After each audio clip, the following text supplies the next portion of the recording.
Sir 20 வருஷமா கரூர்ல மட்டுமே, கரூர் பகுதியில் மட்டுமே போட்டி போட்ட உங்களுடைய ஒரு அடிமைய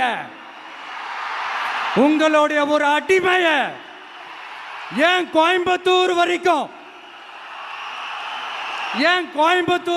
செந்தில் பாலாஜி அவர்கள் கோயம்புத்தூர்ல நிக்கிற வாதத்தை அப்புறம் வச்சுப்போம். நீங்க தான் யோகியராச்சே, உங்க மேலதான் தப்பு இல்லைன்னு நீங்க சொல்றீங்களே. நீங்க திமுக மேல தப்பு போடுறீங்க, ஓகே. அப்ப நீங்க போய் கரூர்ல நிக்கிறது ஏன்? நீங்க கரூர்ல போய் நிக்க மாட்டேங்கிறீங்க? பயமா? அந்த சம்பவம் நடந்த பிறகு கரூர்ல போய் இந்த நொடி வரைக்கும் உலகத்திலே ஒரு அரசியல் கட்சி தலைவராக இருந்து கரூர்ல போய் பிரச்சாரம் பண்றதுக்கு கூட யோகிதில்ல. நீங்க கரூர் சம்பவத்தை பேசுறது என்ன தகுதி இருக்கு? நீங்க தான் யோகியமான ஆளாச்சுல. உங்க மேல தப்பு இல்லை நீங்க சொல்றீங்க. நீங்க நல்லவர், வல்லவர், நாளும் தெரிஞ்சவர்.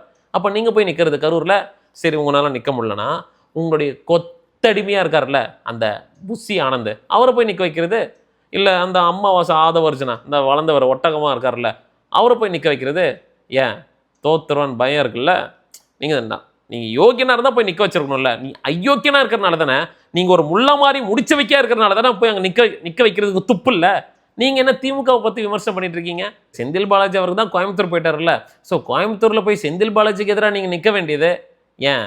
செந்தில் பாலாஜிக்கு எதிராக நிற்கிறது கூடவா பயம் விஜயனனுக்கு?